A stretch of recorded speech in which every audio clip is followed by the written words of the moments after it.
Well, there is not yet an agreement, but if we get one, the one that is envisaged, I think the main point is that the regulatory barriers over the Atlantic will be strongly reduced, and it's very costly for both sides. Mainly in industry, but also in certain services. And these regulatory barriers are more costly than tariffs, for example, and not 2 or 3, but often 5, 6, 7, 8 times as costly. So if eventually, after a lot of regulatory negotiations, we would manage to reduce those significantly, the gains, that is the cost of trading, the cost of getting into the other market, the gains would be enormous, because the cost of getting in there would be dramatically less. And these costs are basically a waste. But we must be very clear that the health and safety or environmental or consumer protection objectives would not be sacrificed. It is the differences in how you get to these objectives that would be more aligned or identical sometimes even. And that reduces dramatically the costs. Companies don't have to adapt either products or product lines or marketing campaigns or other legal obligations on both sides. And that waste would be done away with. And that's a gain for everybody. And eventually that will spill over to the whole economy. Even before the TTIP, I mean, there's now a movement on labeling of clothing. Everybody who travels to the United States knows that if you don't watch out, you buy the wrong shirt. Because the sizes don't really match. Or the wrong dress, but that's so dreadful that I don't want to elaborate on. And that sounds like a very little thing. But these measurements are really deeply entrenched in the systems. The US also still is not on the metric system. They still talk about yards or miles rather than meters. And these things then have an impact on construction. And so it's the same with clothing labeling. And if you manage to get that aligned, it would lead to lower costs, but also to better facilitate the consumer action, as simple as in the shop.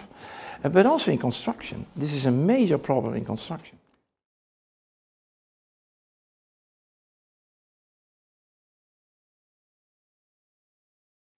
The ambition of the TTIP negotiations is huge.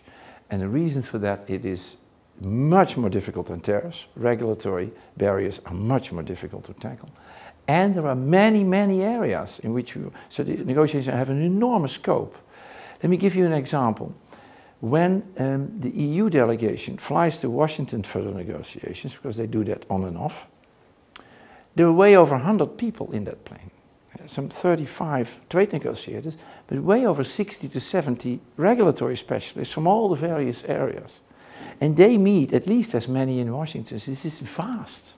It's really difficult. And these are just the people who fly out there. They're usually backed up by technical specialization. And in some areas there's a whole chain behind it of standards, conformity, all sorts of things. So this is not a cookie that you crack in a few minutes.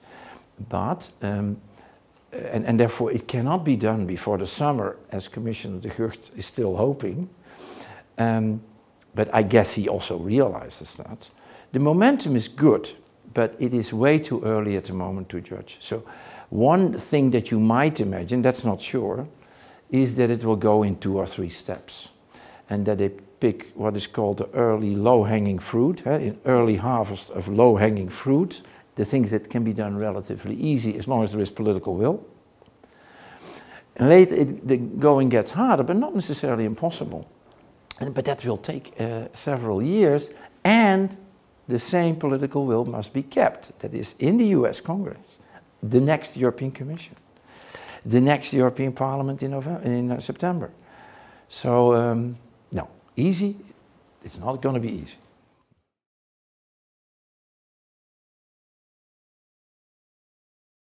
My fear is that if there are a few setbacks, that people might get less interested in. So the Obamas, or later another president, and those member states who do their act together in the Council and in the European Parliament, and of course the European Commission, must really have a sense of mission. Otherwise, not going.